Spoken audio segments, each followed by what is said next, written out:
दाता तो दिनत्राता भाग्य विधाता श्री स्वामी समर्थ श्री स्वामी समर्थ तो अवधूता सतजननाथा शल्य विघाता श्री स्वामी समर्थ। अवधूत चिंतन श्री गुरुदेव दत्त सर्वांना श्री स्वामी समर्थ स्वामींचा आशीर्वाद आहे। आपल्या नवीन चॅनलमध्ये मी धनश्री तुमचं सर्वांचं खूप खूप मनापासून स्वागत करते।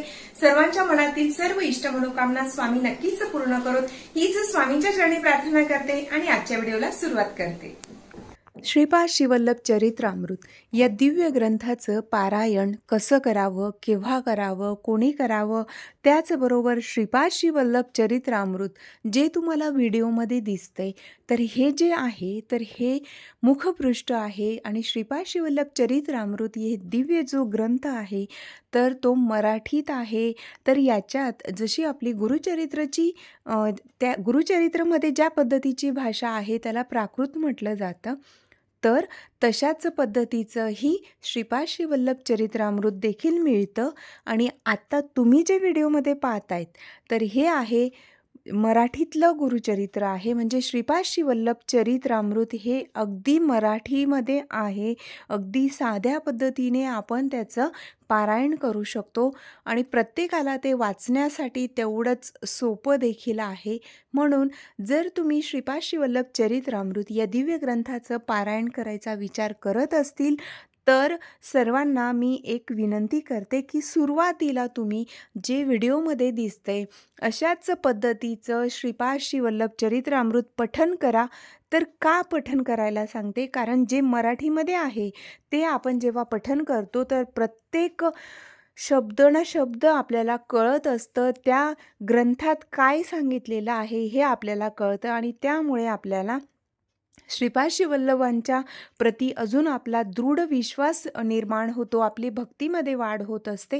म्हणून सर्वांनी सर्वात अगोदर श्रीपाद श्रीवल्लभ चरित्रामृत जे मराठीमध्ये आहे ते अगोदर वाचा। त्याचं मुखपृष्ठ जे व्हिडिओमध्ये दिसतंय अशाच पद्धतीचं आहे। खूप अतिशय दिव्य आणि अक्षर सत्य असा हा ग्रंथ आहे, खूप छान आहे। ज्यांनी हा ग्रंथाचं नेहमी जे पारायण करतात त्यांना तर अनेक अनुभूती मिळतातच, पण ज्यांनी कोणी केलेलं नसेल तर त्यांनी जरूर हे पारायण एकदा करा।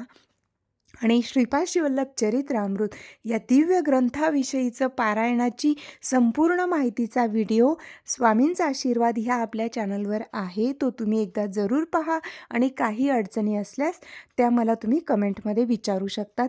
त्यानंतर महत्त्वाची गोष्ट की बऱ्याच जणांनी हा प्रश्न विचारलेला की श्रीपाद श्रीवल्लभ चरित्रामृत हा जो ग्रंथ आहे तर तो आम्हाला कुठे मिळेल।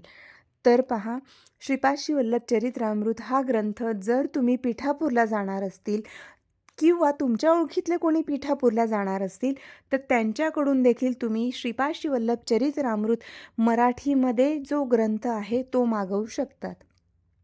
तर आता हा ग्रंथ मराठीमध्ये आहे, हिंदीमध्ये आहे, त्याचबरोबर अनेक अशा भाषांमध्ये, इंग्लिशमध्ये देखील आहे। तर अनेक भाषांमध्ये हा ग्रंथ उपलब्ध आहे। पिठापूरला जाणाऱ्या व्यक्तींकडून तुम्ही हा मागवू शकतात।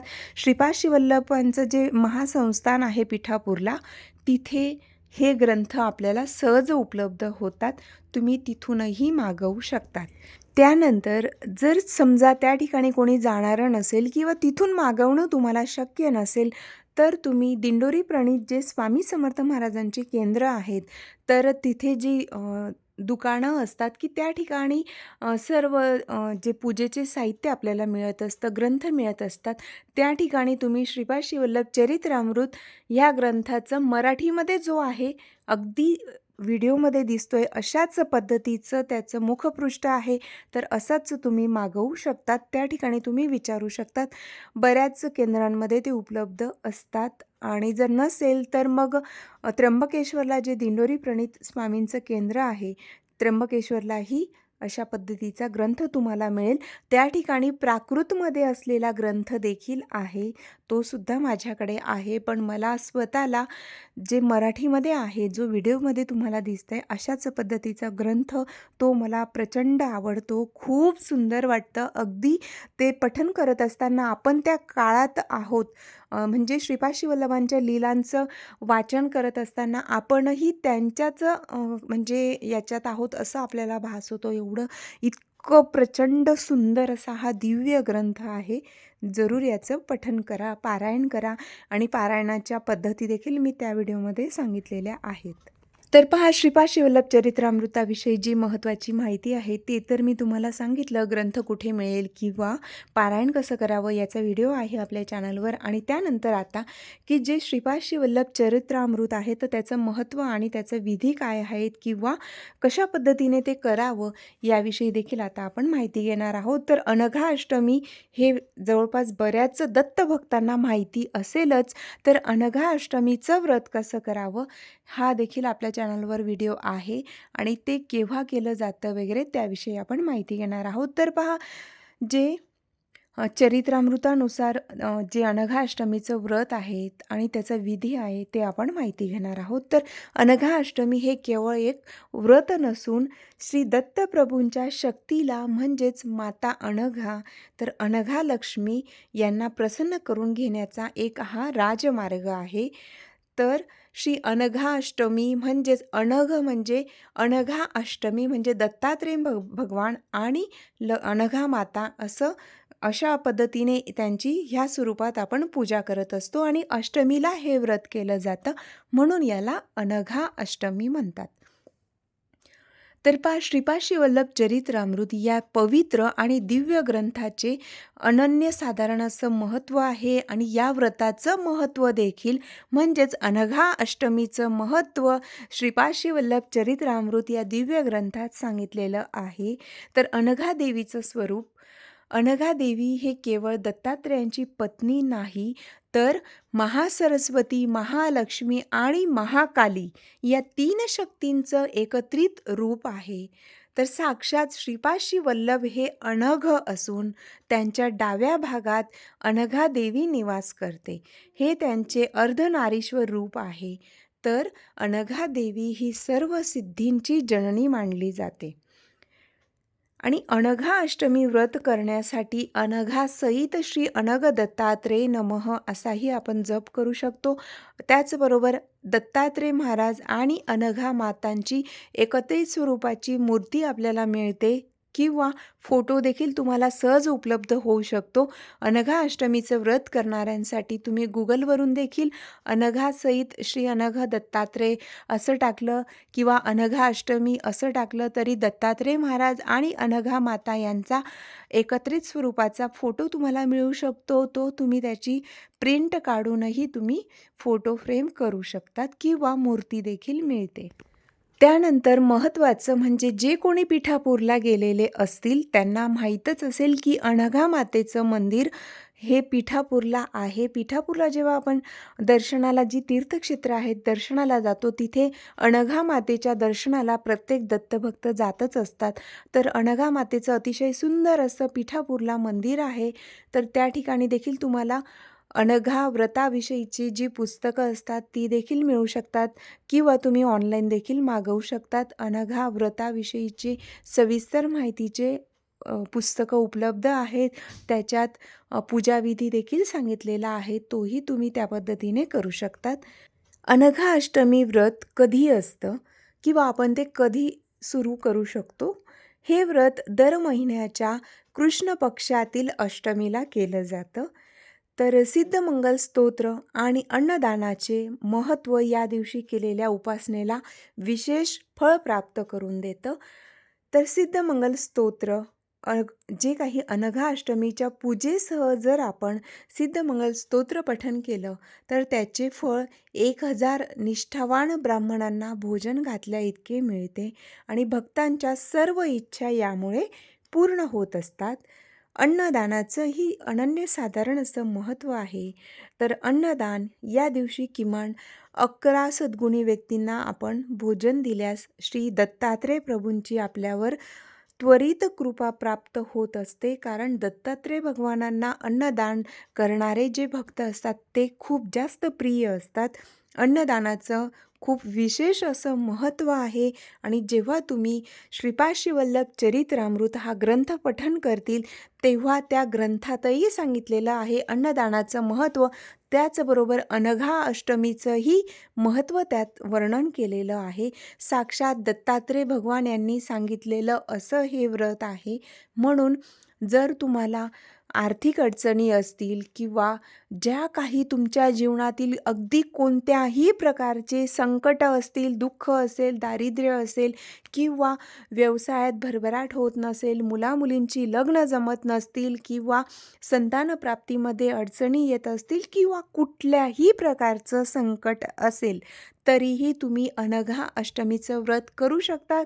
आणि भगवंताच्या कृपेने सर्व जर व्यवस्थित असेल तर तुम्ही फक्त दत्तात्रय भगवान आणि अनघा माता यांच्या अखंड कृपेसाठी देखील तुम्ही हे व्रत करू शकतात. हे व्रत केल्याने आपल्या घरात सुख, शांती, समृद्धी राहते, भरभराट होते. त्याचबरोबर अखंड सौभाग्यासाठी आणि अखंड लक्ष्मी प्राप्तीसाठीही तुम्ही हे व्रत करू शकतात. भगवंताची आपल्यावर अखंड कृपा राहावी यापेक्षा अजून जास्त महत्त्वाचं असं काही असू शकत नाही. म्हणून भगवंताची कृपा प्राप्त करण्यासाठीही तुम्ही हे व्रत करू शकतात. तर हे व्रत कोणी करावं? अगदी लहानांपासून मोठ्यांपर्यंत प्रत्येकजण हे व्रत करू शकतं. महिला असतील, पुरुष असतील, विवाहित असतील, अविवाहित असतील, कोणीही हे व्रत करू शकतं. हे व्रत अनघा अष्टमी म्हणजे प्रत्येक महिन्यात असणाऱ्या अष्टमीला केलं जातं, कृष्ण पक्षातील अष्टमीला. त्याचबरोबर जेव्हा श्रीपाद श्रीवल्लभ चरित्रामृत या ग्रंथाचं जो कोणी पारायण करतं तर पारायण पूर्ण झाल्यानंतर येणाऱ्या पहिल्या जी अष्टमी असते तर त्या अष्टमीला देखील अनघा अष्टमीचं व्रत करावं असं ग्रंथातच सांगितलेलं आहे. यामुळे पारायणाचं आपल्याला संपूर्ण फळ प्राप्त होत असतं. म्हणजे जर तुम्ही श्रीपाद श्रीवल्लभ चरित्रामृत या ग्रंथाचं पारायण करतील तर पारायण पूर्ण झाल्यानंतर त्यानंतर जी अष्टमी येते तर त्या अष्टमीला तुम्ही अन्नदान करायचं आहे. त्याचबरोबर अनघा अष्टमीचं व्रत करायचं आहे. म्हणजे अनघा अष्टमीचं व्रत करून सिद्धमंगल स्तोत्र शक्य होईल तेवढ्या वेळा पठन करून मग तुम्ही ह्या व्रताचं पूर्ण फळ आपल्याला प्राप्त होत असतं.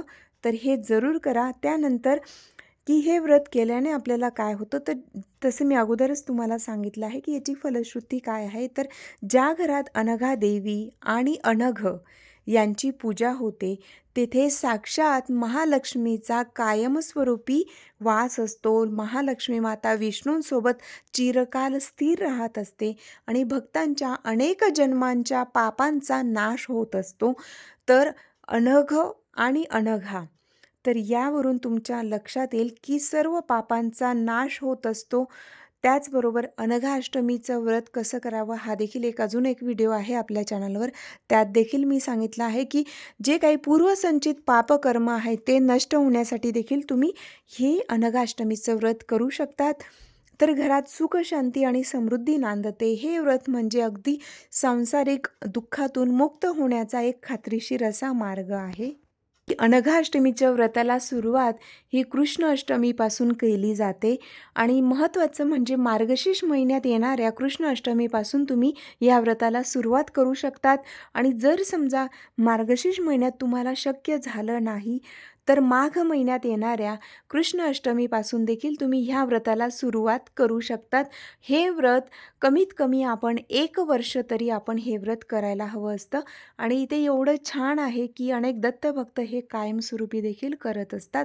जर कृष्ण अष्टमीला शक्य झालं नाही, प्रत्येक वेळेला काही ना काही अडचण आली तर तुम्ही कृष्ण अष्टमीला शक्य नाही झालं तर शुक्ल पक्षातील अष्टमीला सुरुवात केली तरीही चालू शकतं. व्रत करणं महत्त्वाचं आहे आणि परमेश्वर कृपेने ही सेवा प्रत्येकाकडून घडो हीच दत्तचरणी प्रार्थना करते. अतिशय दिव्य तेवढंच चमत्कारिक असं हे अनघा अष्टमीचं व्रत आहे. तर हे व्रत कसं करावं याविषयी अजून सविस्तर माहिती तुम्हाला जे पुस्तक मिळतं, अनघा अष्टमी व्रताचं पुस्तक मिळतं, त्याच्यातही तुम्हाला पूजेची मांडणी कशी करावी वगैरे सर्व सांगितलेलं आहे. त्यामुळे मी ह्या व्हिडिओमध्ये ते काही सांगितलं नाही. पण सुरुवात कधी करावी, त्याचं महत्त्व काय आहे हे मी सांगण्याचा प्रयत्न केलेला आहे. तर ही माहिती जर तुम्हाला आवडली तर इतरांपर्यंत जरूर शेअर करा. अवधूत चिंतन श्री गुरुदेव दत्त. श्री स्वामी समर्थ. श्रीपादराजं शरणं प्रपद्ये.